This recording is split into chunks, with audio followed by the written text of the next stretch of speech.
All right, well, let's get started. We are all in spirit at the University of Maryland today, though some of us are scattered in different places. My name is Scott Lasensky. I'm going to introduce and moderate this event, which we've called U.S. Foreign Policy 2021 and Beyond, a post-election assessment. We set this up with a dream team of University of Maryland experts, both regional and functional experts. We set it up a few weeks ago. We didn't know we'd have a definitive outcome, as it seems we have today. So we have a lot to talk about. It's really, truly an extraordinary presidential transition. We're facing a situation not only, unless it changes in the next hour, not only has the president seemingly not conceded, we are coming off an election that highlighted tremendous levels of political polarization. We are in the midst of a global pandemic, a public health and an economic crisis. And in terms of the subject that we're talking about today, the contrast in foreign policy couldn't be more stark. U.S. foreign policy is poised to pivot in many respects. In fact, one of the questions we already received from a UMD student, also named Scott, asked about the ways in which U.S. foreign policy might be shifting. So I think, Scott, if you're out there listening, the entire next hour is going to be focused on answering your question. Thank you. We're joined by Bob Orr. He's got the best virtual background. It's a drone shot of the University of Maryland. We have brilliant, well-informed, and policy-relevant scholars and experts. And in addition to all that, we've got people we've gathered with a lot of U.S. government and international diplomatic experience. Bob Orr, who's the Dean of the School of Public Policy, is going to speak a little bit about the U.S., the UN, and climate change. If that's okay with you, Bob.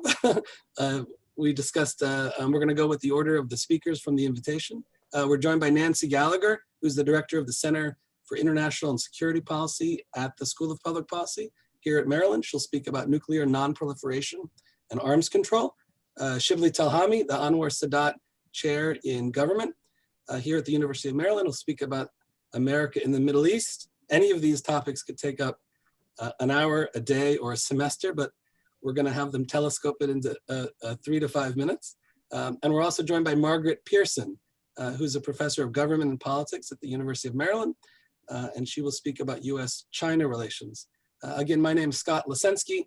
I'm teaching in the Gildenhorn Institute for Israel Studies and the Jewish Studies Department, mostly courses on Israel, but I feel a kinship with the government department and the School of Public Policy, where 90% of my students come from. Just a brief word, it's a Biden-Harris administration. We know less about Senator Kamala Harris. We know a lot about Vice President Biden, nearly half a century in public life. You could look for all sorts of signs for what a foreign policy in his administration might look like. His 8 years as vice president. You could look at the Democratic Party platform. I'm simply just going to quote a line or two from an essay in Foreign Affairs. And if we excite everyone in the meeting today, if you go back and read the essay in Foreign Affairs magazine, March, April this year, gives a lot of gives a good perspective, I think, on where he's heading. It was titled "Why America Must Lead Again." The subtitle: "Rescuing U.S. Foreign Policy After Trump." Towards the beginning of the article, and I quote, he writes, "As president, I will take immediate steps to renew U.S. democracy and alliances, to protect the United States' economic future, and once more to have America lead the world." There's a section of the essay where he describes something, it's a little bit unusual in our field. He describes something called a foreign policy for the middle class. So I just wanted to sprinkle those quotes out to add even more for us to talk about. Just a final couple of words on housekeeping issues. This event is on the record and is being recorded. We are in a webinar format. Participants will see only the speakers, but the chat function is open. I have about a dozen questions that came in ahead of time, and I'll be monitoring the questions that come in throughout. Our run of show is, number one, we'll just do brief introductory remarks, if that's okay, with the speakers, as we discussed beforehand, 3, 4, 5 minutes. And then after about 20 minutes, I'll pivot to some of the questions that were submitted, and then we'll have time, 20 minutes or so, for open Q&A. And with that, I'll get it started. And if we could turn to you, Bob, what will look different looking ahead? Quite a bit. Thank you, Scott. And thank you all for joining today. I'm going to focus my remarks on the dramatic shift that we will see in international architecture and in multilateral collaboration. I think there will be a lot of changes in our approach to allies and alliance and bilateral relations. But the biggest shift perhaps will be a shift back to what we recognize as a strong US role in the support of multilateral and international architecture of international relations. The president-elect has already said on day one he will rejoin the Paris Climate Agreement. I think we will probably also rejoin the World Health Organization on day one. But these are the superficial, no, they're not superficial. They are the concrete elements of an approach that will push the US back into the international architecture that it has abandoned over the last 4 years. This is most obvious on international health cooperation and on climate change, but it can apply to many other areas as well. I would remind folks that Biden not only has a long record in international affairs, he has a very long record of supporting US engagement through multilateralism. And that's a word that has been absolutely anathema for the last 4 years. If you said the word multilateral, you were kind of dismissed in official Washington. Joe Biden was the senator who worked with Jesse Helms to pay back $1 billion in US debts to the UN. And that actually saved the US from leaving the United Nations. He spent years of work and heavy political capital to get that deal done. It shows how important it is to him that the United States not only lead, but be seen as a leader in multilateral fora. He is proud of that deal and the way he got it done. He had to work very hard with Jesse Helms, and I was a part of that effort. So I saw it up close and personal, how hard he had to work to bring on board Senator Helms and the Republican Party, but he did it because he thought it was in US interests to be a part of the UN and to lead at the UN. I think the climate area is an area that is very ripe for international collaboration and could show some early victories for the president and for the United States. The world is just hungry for the United States to show leadership in various areas, but maybe nowhere quite as strong as on climate change. Everyone is moving ahead. Now the European Union, China, Japan, Korea have all committed to climate neutrality or zero net emissions by 2050. The big issue in the coming days, weeks, and months is by the time of the climate summit in Glasgow next year, a year from now, how we're going to get everyone on the track by 2030, not 2050.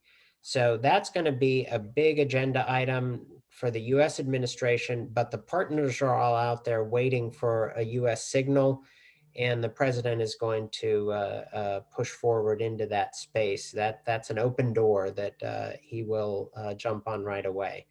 I will leave it there because I'm looking forward to hearing from my colleagues, but big change and it'll happen fast. No, that's terrific, Bob. Thanks, especially for the firsthand account on that. That was a threshold event, probably a good 20 years ago, getting the UN to pay its dues and be back front and center at the UN. Thank you. Nancy, nuclear non-proliferation and arms control. Okay, so I'm going to talk not just about nuclear non-proliferation, but reducing the risks of nuclear use by anybody, anytime, anywhere, for any reason. And the reason I'm going to focus on that is that nuclear weapons still are the one thing in the world that could actually kill every single person listening to this webinar in the amount of time it takes for us to have the webinar.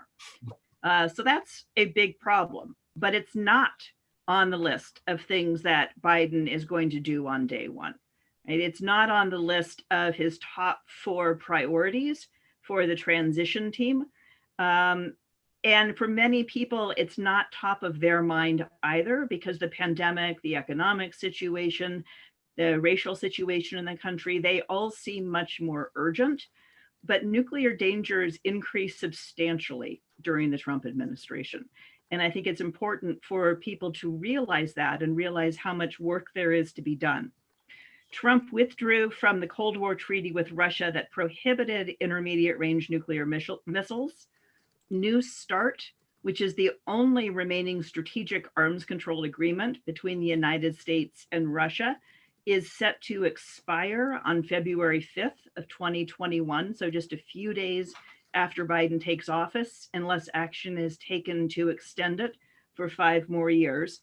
The Trump administration has substantially increased the amount of spending on US nuclear weapons. They developed and are deploying new types of nuclear weapons, and they've expanded the range of circumstances under which the United States would consider using nuclear weapons first. So not in retaliation for being attacked by anybody else. And they withdrew from the 2015 deal that was designed to basically put special limits on Iran's nuclear program. So I want to talk very briefly about New START and relations with Russia, about US nuclear policy, and about the Iran nuclear deal as an examples of what we need to do in strategic arms control, what we need to do on our own nuclear policy, and what we need to do in non-proliferation. I think that Biden will extend New START. Luckily, all it takes is a stroke of a pen. The Russians have already indicated that if we do, they will too, and it can be done by executive order. So that's good. More importantly, I would say there was much less concern from the highest levels of the US government about Russian interference in the US election. It doesn't mean that there was zero sort of trolling social media type work, but I think that the Biden administration is going to be coming into office with the ability, if it wants to repair relations with Russia. Or to at least start talking again, which we have not done substantially over the past 4 years. What we can do after New START with Russia and also with China is going to depend a lot, not just on them, but on us and what the United States does with its own nuclear modernization. The Congressional Budget Office in 2018 estimated that Trump's plans for nuclear modernization would cost taxpayers about $1.2 trillion. That was before the pandemic. That was before the economic crisis. The likelihood that the Biden administration is going to want to spend that much money on revitalizing and expanding the US nuclear arsenal is small.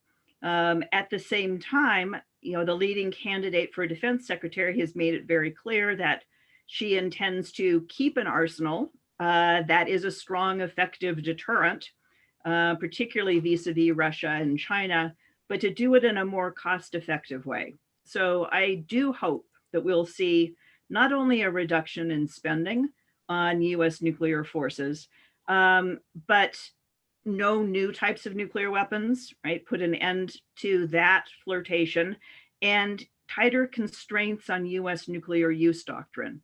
One of the things that Trump did that I thought was particularly important was that he made people very aware that right now, the president has the sole authority to authorize the use of nuclear weapons at any time for any reason. And he doesn't have to have approval of his own cabinet members. He doesn't have to have approval of Congress to do that.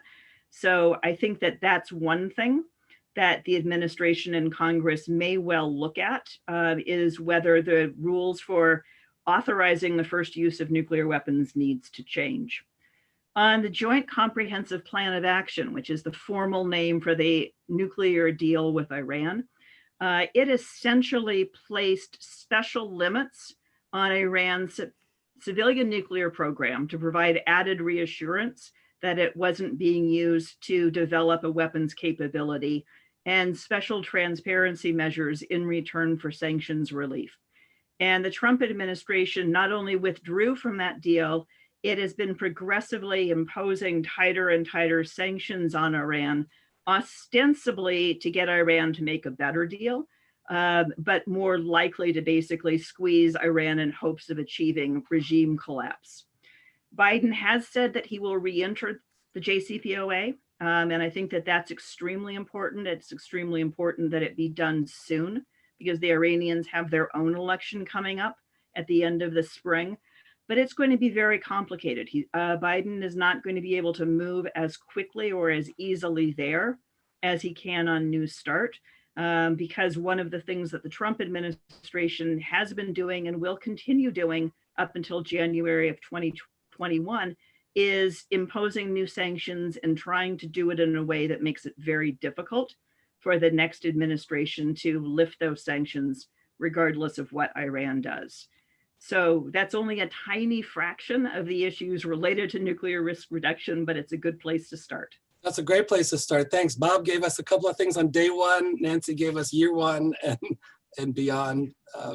Shibley, the Middle East, contrasts, continuities. What should we expect? Well, first of all, thank you for having me. Thanks for organizing this. I appreciate it. And let's start with the fact that the Middle East, and certainly the Israeli-Palestinian part of the Middle East, is not going to be a top priority for President-elect Biden. Obviously, there's so much on the table right now that is not going to be the first issue that's going to be tackled in a big way, and certainly not one where presidential urge will know. What we used to say is that in order to move things forward in the Middle East, the issue has to become a priority for the President of the United States, because it requires so much energy, effort, and expenditures of leverage that you can't really do it. And even under Obama, 8 years, well-meaning administration, an administration that advised on this issue, didn't move the needle, in part because it was not a strategic priority for the US to do so, and certainly not a strategic priority for the president. Having said this, I expect some major differences that are consequential. One reason for it is exactly the opposite of what we normally think, because unlike, even if it's not a top priority for the Biden administration, I think what we have seen in the past 4 years is something extraordinary, that the issue had become a priority for a president, but for the wrong reasons. Normally, it's about strategic interests that have to be negotiated in American politics to push forward a particular policy in coordination with the American national security institutions. In this particular case, it was in essence a fluke of history. A president who was out to lunch on foreign policy, he really doesn't follow issues, he doesn't hardly knows what is in the West Bank and what is in Israel, where the boundaries are. This is based on not only what we know from his aides that have spoken since they departed the White House, but Scott, as you know, you and I and two of our colleagues are co-authoring a book on the presidency, interviewed some top advisors to the president, and clearly he was not somebody who was engaged. So in this particular case, you have a presidential son-in-law and an envoy to Israel who were essentially given full authority to use the resources of a superpower to push an agenda of their own, certainly in relation to Israel-Palestine, but beyond Israel-Palestine, and to use to bypass the national security institutions, to muster the resources, the power, the role in international organizations, the arm twisting, in order to push a very narrow agenda that was not in harmony with the previous American positions, and certainly in conflict with international law. And so we have seen something really unusual. And if that was to continue for the next 4 years, we would have seen something more of the same. You're not going to have that here, not only because obviously Biden is more likely to go to normal process of American foreign policy, which he is, but also because responsive to his public opinion that wants to see a much more even-handed foreign policy, one that is also engages the international community, engages international organizations, that is going to be very different. But in real terms, in the short term, I think the top two priority issues will be Iran and Yemen, in part because I think on Iran, there's an expectation to return to the Iran nuclear deal. And I think that has to do also with the relationship with Europe and the rest of the world. And on Yemen, there's already a consensus in Congress to stop American aid to the Yemen war. It was actually President Trump who vetoed that. And I think in this particular case, Biden certainly isn't going to do it. So I think those are the two issues where you're going to see meaningful action. On Israel, Palestine, you're going to see a package of issues. Return of aid to the Palestinians, humanitarian aid that is essential, the possibility of reopening the American consulate in East Jerusalem, the possibility of reopening the PLO office in Washington, all of which will generate different kind of atmosphere, and I think will probably open up the dialogue, certainly with the Palestinians. But obviously, I don't expect something profoundly dramatic or revolutionary that is going to advance the resolution of this conflict in the first year of this administration. Thanks, Shibley. Also some day one issues, certainly the contrast and the discontinuities that we've seen under President Trump in the Middle East are some of the most stark of any issue. Can we turn to Margaret, final introductory comments? China has been a defining issue in the campaign, certainly of Trump's presidency. What do you predict as we focus on the transition? Sure. Well, thank you for putting this panel together.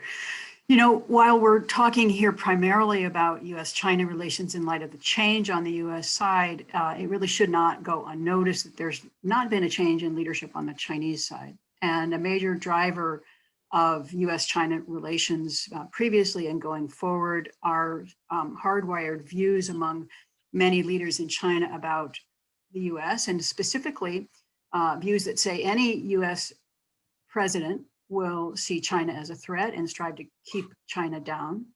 And secondly, that structural decline of the United States inevitably helps China. So we can debate whether or not these are true views, but they definitely are strongly believed among leaders in China. So Biden comes in facing a fairly rough and hardened set of views about what it takes to secure China's interests. And in addition, a lot of the voices for maybe a softer tone from the Chinese side have largely been sidelined. So on that happy note, onto the US side. Now that China has Biden, what to make of it? Well, one Biden advisor has described Biden's foreign policy priorities as China, China, China, and Russia. And this in some ways makes sense because the US-China relationship affects so many realms of our foreign policy, not just the traditional foreign policy realms of security and trade, but also technology, health, education, and so on and so on. So what happens with China really matters a lot. Now, if we compare the present situation with when Biden was vice president in the Obama administration, I think it's safe to say that the US foreign policy establishment writ large now views Beijing with far, far greater skepticism. And certain of Trump's policies are likely to remain in place, especially restrictions on technology, for example. Also, the longtime intelligence community is where many of the more hawkish policies came from, and I anticipate some pressure for these to continue as well. At the same time, there's an understanding that a greater degree of cooperation is needed, and I think Biden will probably try to, I'm convinced he will try to dial back the Trump administration's new Cold War rhetoric. But it still remains unclear to me anyway, what combination of cooperation and competition and confrontation Biden will use to engage China. There is a need for focus and prioritization of issues regarding China. I think Trump's attacks were on a very wide range of fronts, but they were undisciplined. And regardless of where one stands on the specifics of these policies, I do fear that some of the lack of focus that we saw with Trump will remain, but for different reasons.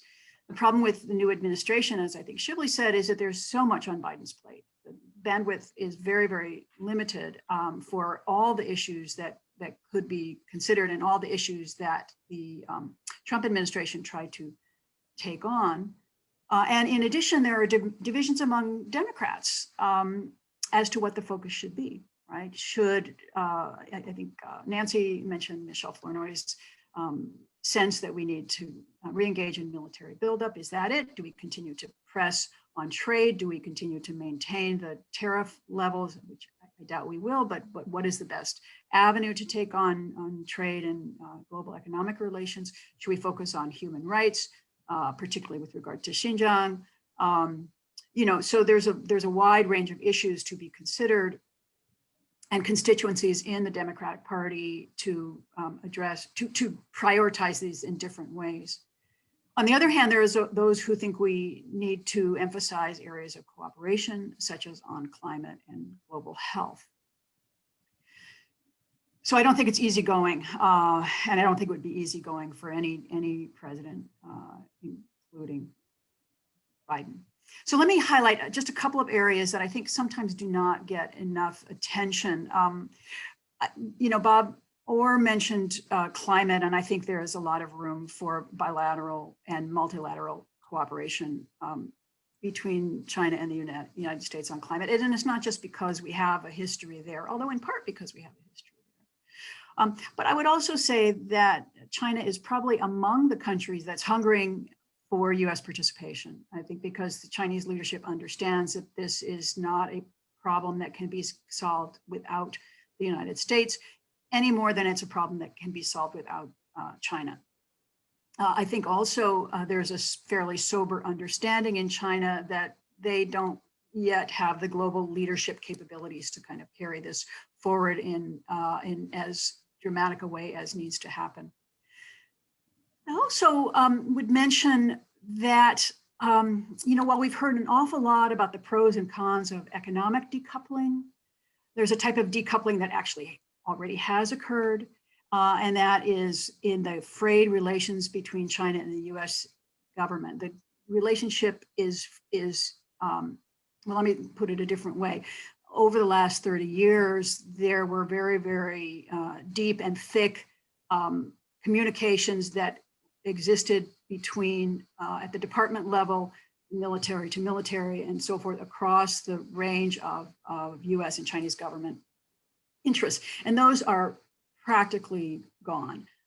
It's sometimes said that Lighthizer is the only one who ever talks to anybody in China anymore. I know that people who are interested in potential military conflict are very concerned about the lack of kind of stabilizing communications that might be occurring. So this is clearly very, very dangerous. And it not only reflects a very low level of trust, but the lack of communication further deepens the mistrust. So I don't know whether this is high on the Biden administration's agenda, but I would certainly hope that it comes to be high. I have many things that I could say, and hopefully some of them will come up in the Q&A, but I'll stop for now and turn it back to Scott. No, that's great, thanks. And a great point about the leadership continuity on the Chinese side. And there's enough experience there just from 8 years ago, from 4 years ago, to have familiarity with Biden. They can study, but some have firsthand experience. In fact, a number of world leaders around the globe, from China to Israel to the Saudis, will have, they'll be renewing relationships. Let me just do a quick lightning round. Questions are piling up. In a perfect world, I'll start with 4 questions. Each of you could take one, but feel free to pile on if you want.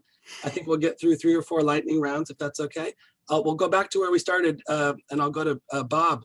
We have a question from Paul Brown. You mentioned the deal with Jesse Helms to get the U.S. to pay its dues and back into the UN. Paul Brown asked about Mitch McConnell and Congress. What would you expect? What would you recommend? You mentioned climate change. You mentioned engaging the unilateral sphere. You and I both know, we didn't talk about it all that much, but this last administration left in 2016 with a big problem with UNESCO, which has only gotten worse over time. Congress, I know, I'm almost traumatized by the 3 years I worked on it. The UNESCO issue goes straight back to Congress. So what do you think about McConnell in particular, but just Congress in general for the issues that you identify? That's to Bob. And then whoever would like to pick up on transition, it's going to be an extraordinarily unique transition. The president hasn't conceded. You've got an incoming president and a team around him and the vice president with a lot of experience. There's also procedurally, and we're on a campus and we're talking in a public policy forum. It's extraordinary to watch and to track transitions. They've become more professionalized. There's a stronger statutory framework. What impact will that have?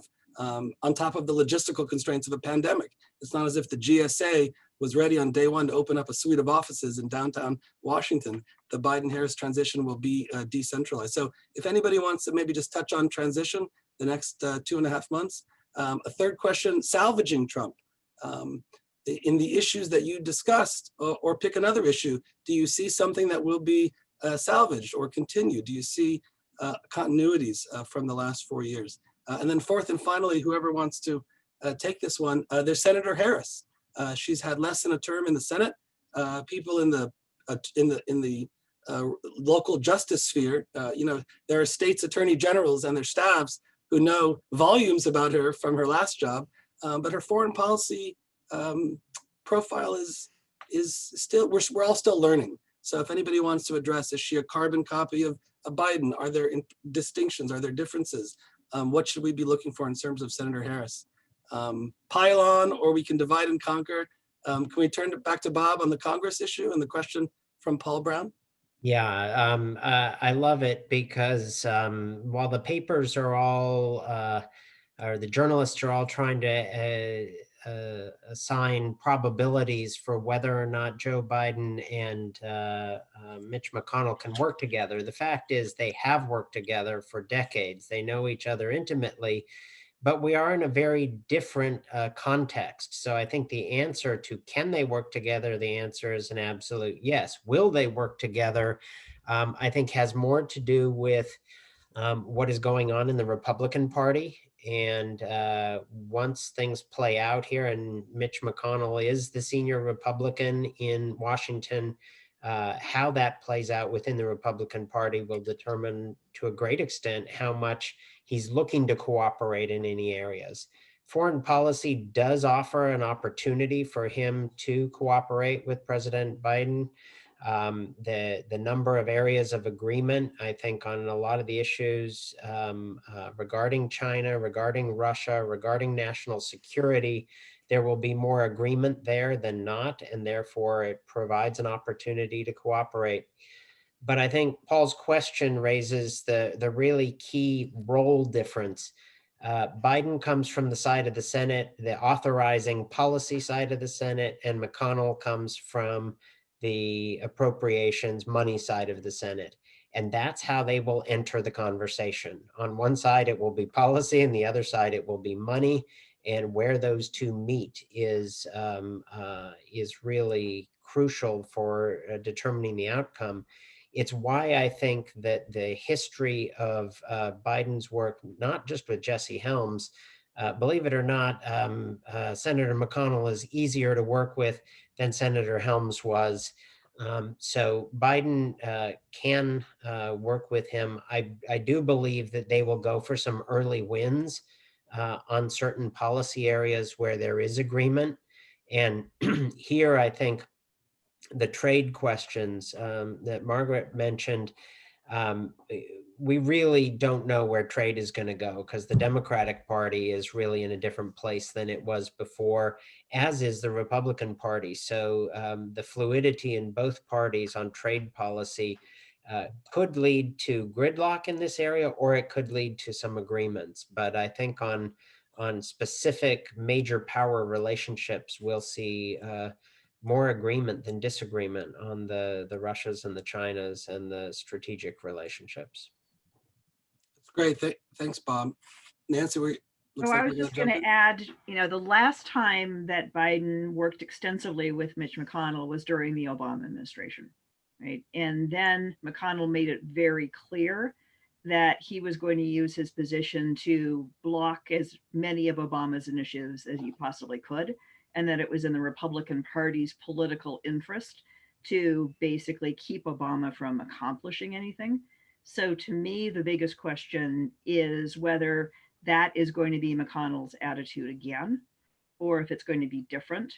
And there, I think public opinion can play a really important role. And Shibley may speak to this about whether the Republicans continue to think that they are going to basically strengthen their party and strengthen the support that they have by continuing with very oppositional policies. Or if they see, in the election outcome, a reason why they actually need to be able to work better with Democrats to get things done. I would also add that, on some of my issues, Congress is really split on both Russia and the Iran nuclear deal and China, right? There are members of Congress who are probably Democrats who are substantially more hawkish than Biden and Harris himself would be. There are others that are going to be pressing them to be more progressive than they would be inclined to be. And so trying to figure out how to work that, and that was a huge issue with the JCPOA, was how to bring, in that case, how to keep enough members of Congress from opposing the lifting of sanctions to get the deal to take effect. But it's going to be a heavy lift to convince, including some key Democrats in Congress, that we really need to get the sanctions lifted and get that relationship back on track. Nancy, those are great points. First of all, you remind us all that the outcome of the Senate races in Georgia matters a lot. And you remind us all another thing that we don't know, which is the key appointments in the national security and defense field. Will it be like a Bush 41, or in some of the 8 years, the Obama-Biden administration, teams of who have share worldview and are acting in concert, or will it be at least the second term of the Bush, the son, Bush 43, or Reagan administration? Will there be an administration, at war with itself on certain issues? We'll know soon enough who the team is going to be, and by early January, we'll know what the final Senate numbers look like. Does anybody want to? On the Trump question, I'm going to add Elizabeth Hinson, who posed a question also about Trump. Anything to salvage? Anything to save? Or on Senator Harris? Anybody want to? Well, I'll take Senator Harris and I'll connect it to what Nancy said a little bit about public opinion. I think, first of all, Senator Harris is not going to be a major player on foreign policy. I mean, that's for a variety of reasons. That has not been her issue. To the extent that we know some things about her position on foreign policy, neither she nor the president are of the progressive branch of the Democratic Party on foreign policy. But Biden himself, of course, is a foreign policy expert. This is his big issue. He knows it very well. He'll be involved. He knows world leaders, and more importantly, to go back to reference of people around him.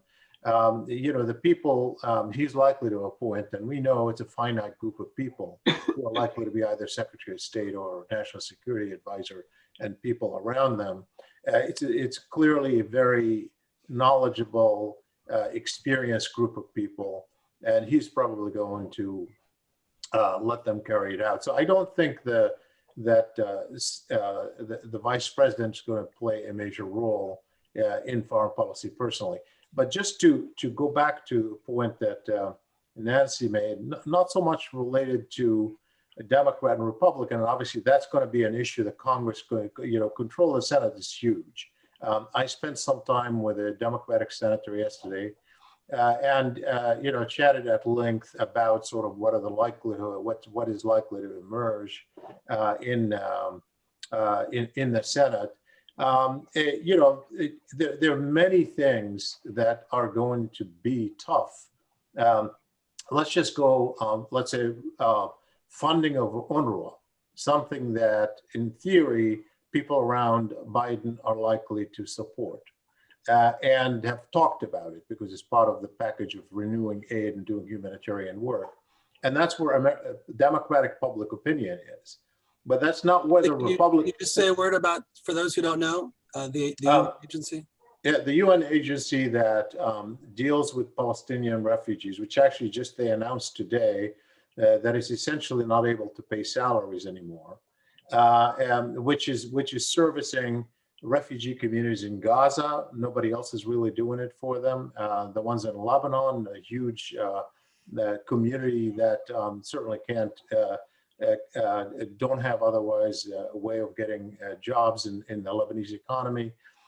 So there are humanitarian issues that Democrats in theory support and have said they support, and the public opinion in the Democratic Party supports it. But if you go out and you don't have majority in the Senate, not only will you have Republicans oppose it because that's become a demonized issue in the Trump era, but also some of the Democrats will peel off on this one because obviously Democrats are not in Congress are not unified. A lot of people are have taken positions that are closer to the Republicans than to the Democratic constituency that they service, at least in public opinion. So it's going to be really tough to get things through the Senate if the Democrats don't have control.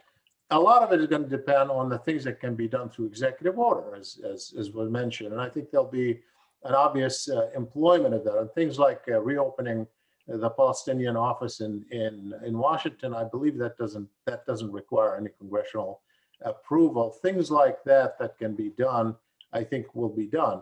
I think that even though Biden himself and Harris are considered to be part of the moderate wing of the party, particularly on issues, including on issues on foreign policy, I think that's not where the constituents are. And as you know, that's, with reference to the public opinion polls that I carry out, whether it's on the Iran nuclear deal, on Israel, Palestine, they're far more progressive. And there's going to be a lot of the activists that have brought Biden to office, that have helped elect him. They're far more progressive. And we talked about all the progressives putting aside the issues because they wanted to get Trump out. Now that Trump is out, they're going to be mobilized. He's going to feel that both from the constituency, the grassroots, but also of energized new members in Congress, particularly in the House, the ones that have been reelected and 3 new ones that have been added to that party. So I think we're going to see some interesting dynamic that suggests fluidity, certainly in the policy toward the Middle East. Thanks, Margaret. Did you want to come in on any of the questions about transition or Trump? Just very briefly to follow up on public opinion, just one of the things that has shifted over the last few years is that U.S. Citizens, while not deeply concerned about China, have much more awareness of China and have had their views shaped by a lot of the discussion about China and a potential China threat. And so I think compared to previous administrations, at least just on China, there is more attention from the public, perhaps less separation of policy from public opinion. And then also, of course, this is affected by the fact that so many potential 2024 candidates on the Republican side have been very, very vocal in their rhetoric on China. Marco Rubio, Tom Cotton, Pence. I don't know what his 2024 chances are at this point, but anyway, so the other thing that the Biden administration faces is probably greater attention to anything they might want to do in the general public, not just from within the Democratic Party. Thank you. I'll take a stab actually at answering my own question about transition. It's a great doctoral dissertation topic for anyone out there or master's thesis. Number one, there's something to watch, which is the mechanics and the processes and the procedures, which really have evolved in meaningful ways, but not very well understood ways, even in our foreign policy community. So there's the mechanics, there's the use just to staff up, but there's also the use of the transition period for policy planning and for doing things like Margaret, Bob, even Nancy talked about doing on day one and month one, whether they get a running start is going to some extent, be related not just to these next 2.5 months, but how did they use the last 2.5 months? Public funding kicked in September 1st. It was sort of a footnote in a lot of the media, but that's part of the planning. What did come out in the media, and all of us have probably seen it, the president has had to be kind of dragged into buying into the transition process and appointing a White House official to play that role. And then third, I'd say there's the issue of foreign actors and other countries, allies and adversaries, or frenemies in between, and how they have manipulated and potentially even starting this week, will be trying to influence the transition process.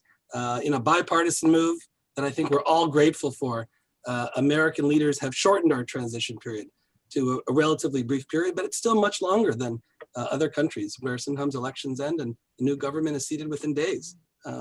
So it soon passes and then we forget about it, but transition periods are worthy of study. Let's do another lightning round if we can. Pile on, or just I'll parcel it out. I'll throw a few questions and I'm grouping questions together. One on Trump and populism and illiberalism around the world. Patrick, who's a student at UMD, also David Crocker at UMD, has asked about democracy promotion, countering illiberalism. What would you expect from a Biden-Harris administration? That's number one. Number two, bedrock American allies in Europe and NATO. It wasn't part of our initial round, but how do any of you foresee the U.S. pivoting or positioning itself in terms of bedrock longstanding allies in Europe and NATO? Three, it's a little gossipy, but hey, we're inside the Beltway. Foreign leaders around the world, they've had 48 hours. A lot have chimed in, some have not. Lots of discussion today about who hasn't reached out and recognized and had something to say about Senator Harris and Vice President Biden. Is there anything to read into that? Or should we give everybody a couple of days? You know, it's a weekend, even world leaders have families and personal things. That's number three. And number four, in terms of both allies and adversaries, I'll put the accent on adversaries maybe because we covered allies to some extent before. David Mussington, who's a faculty member at SPP at the School of Public Policy at Maryland, asked about adversaries. It came up in the last presidential debate. For the speakers who still have that fresh in their mind, the vice president had some sharp words to say about North Korea. What do you expect in terms of a Biden-Harris administration in dealing with adversaries? So in reverse order, that's on adversaries, words of recognition from world leaders, who's been quiet, who hasn't been quiet, European and NATO allies, and the first question, perhaps the most vexing one, this rising tide of illiberalism and what we would do to counter and to promote democracy. Who wants to dive in? Well, on the democracy, I'm happy to take that a little bit because it's something I've looked at historically, and I think let's put it this way: I have never believed that the United States is the best agent for democratic transformations around the world. That those things have to happen from within. So let me start with that nobody has succeeded. Tell me who has succeeded. Certainly, on any president's clock, certainly since maybe the period after World War II, but certainly not the past several decades has not happened, and certainly not in the region that I follow very closely. But having said that, there are two things that are extraordinarily important. One is pushing for human rights. It's separate from, are we going to create institutional change that are going to last, that are going to transform societies and political system around the world? I think the degree to which the United States advocates for human rights and puts markers in the relationship with countries pertaining to human rights, that's very important. And certainly the Trump administration did not do, and I expect, given where Biden is and given where his constituency is, that's going to be a marker. Second, it's been, the U.S. obviously in some ways led by example to the extent that it did in various periods of its history. And clearly part of what we've seen historically was how many people wanted to be part of America, wanted to come to America, not just for economic reasons, but because of the freedoms and the sense that there is a democracy. In contrast, look at what's happened over the past just few days. Someone like the supreme leader of Iran going on television and see the president of the United States say their election is corrupt. The system is corrupt. This is the American democracy. So obviously what has happened is the power of the American example, to the extent that there was one, it already was imperfect, but nonetheless at various stages, it really did have an impact.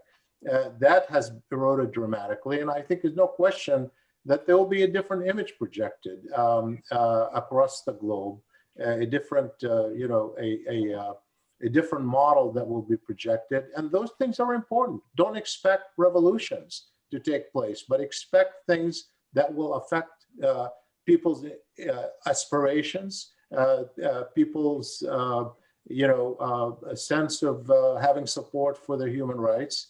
And I think that's really important for the United States to project. On your issue, if I could just press you quickly, Shibley, in terms of human rights and expectations, name just one country where you think that will really come into view. Is it Egypt? Is it Saudi? Is it somewhere else? Is it the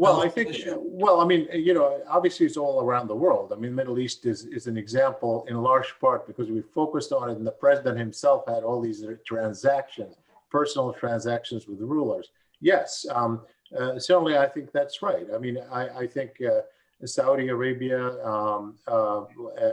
and Egypt will be part of this conversation.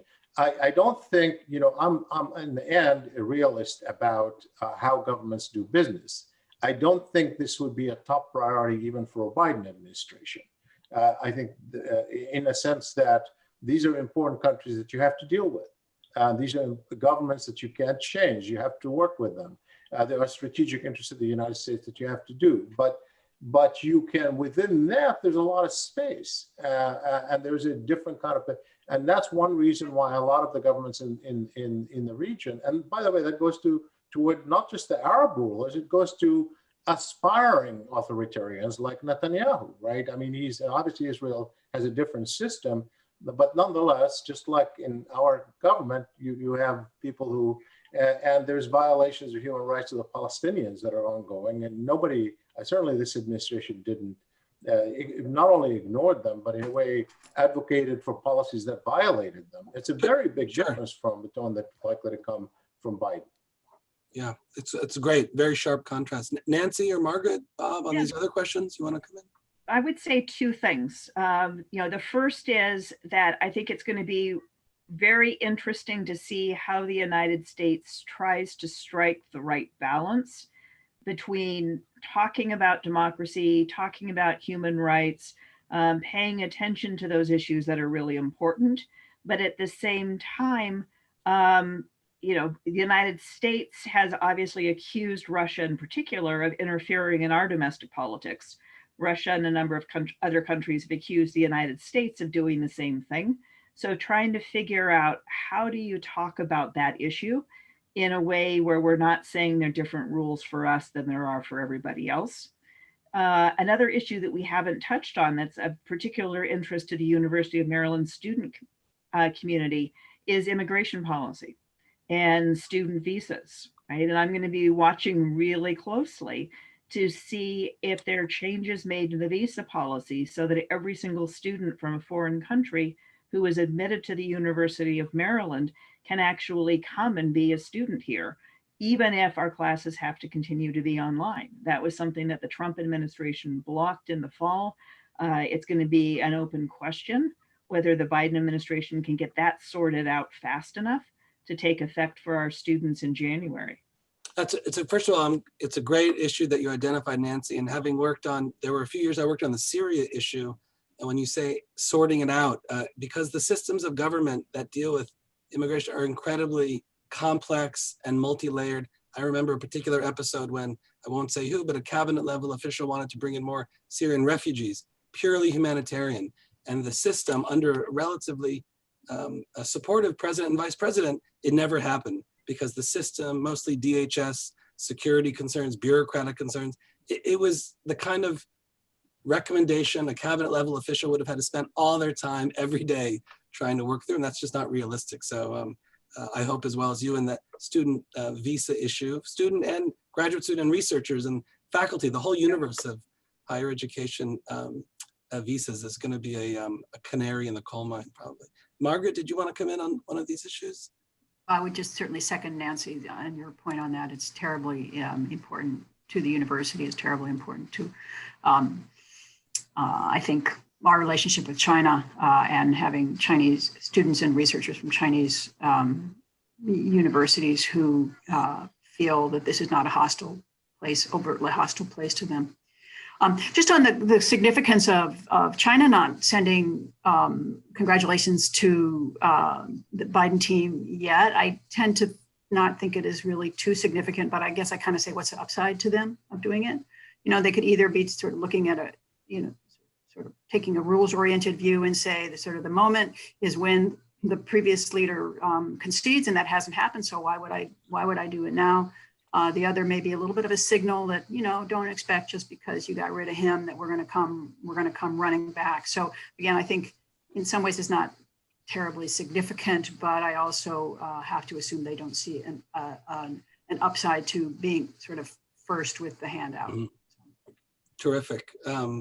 We have 3 to 4 minutes left. If you will allow me, can we do a final lightning round? I want to quickly tick off questions that we won't have time to get to, but I'm going to invite participants. The speakers will kill me, but you know, stalk us, find us afterwards. There were questions. Anna wanted to know more. A student at UMD wanted to know more about China trade. Sean, Shoshana, other students at UMD asked about Yemen, Saudi arms, two-state solution. Want to drill down even further on what Professor Telhami said. There was a question about military versus diplomatic approaches. Are we poised to see a dramatic shift in U.S. Strategy and tactics? I want to hone in on 2 questions for a final lightning round. I'll make it easy. If you can all identify, I'm going to ask you to say 2 things before the COVID hour, the 1 hour rule in COVID virtual events kicks in. Number 1, and this question comes from, who was it? I think it was an anonymous question. Can you identify one person in the Biden-Harris kitchen cabinet advisor, one person to watch? We've already heard the names, Susan Rice, Michelle Flournoy. If you had to kind of identify one person. And second, in terms of that line that I read at the beginning of the program from the Foreign Affairs article about a foreign policy for the middle class, could you identify one issue, and just one, either the issues you already touched on or something new that for you would epitomize a foreign policy for the middle class? We'll start with whoever's ready. One person, one figure to watch, and one policy that might be speaking to that Biden priority of a foreign policy for the middle class. Tony Blinken. Tony Blinken, got that? Michelle Flournoy, who's been in the wings for that job and cares a lot, who's focused a lot on China. I would add to the Tony Blinken and Susan Rice, Tom Donilon, and between the 3 of them, 2 of them will be Secretary of State and National Security Advisor. I agree with Margaret and Nancy that Michelle Flournoy is the likely and right choice for defense. And I think I would look at Treasury as part of the foreign policy establishment here, and there I would really look towards Lael Brainerd. How interesting. Nancy? Well, I'm going to be a rebel and refuse to answer your question because I focus on issues more than I focus on people. Sure. And I would say the single biggest overarching issue for me that cuts across everything we've talked about is figuring out how to reassure the rest of the world that the United States can actually make binding international commitments and keep them. And I think that's going to be a hugely important challenge for the Biden administration. Matters immensely to all of us. And we're not going to get it done if we only focus on individuals or isolated issues. We have to look at this as a structural problem for the United States in the 21st century and figure out some way that we can be making and keeping international commitments so that we can work effectively with other countries. That's a great way to end. I'll say that Nancy pointed to American currency and something that's hard to measure, but absolutely foundational to American foreign policy, trust. Perhaps it's at the heart of our influence and our soft power. I want to thank everyone. We'll get to the middle class issues, maybe in a follow-on program, maybe after the inauguration. Margaret Pearson, Nancy Gallagher, Bob Orr, Shibley Telhami, everyone at the School of Public Policy who helped put this together. Thank you and hope to see everyone soon.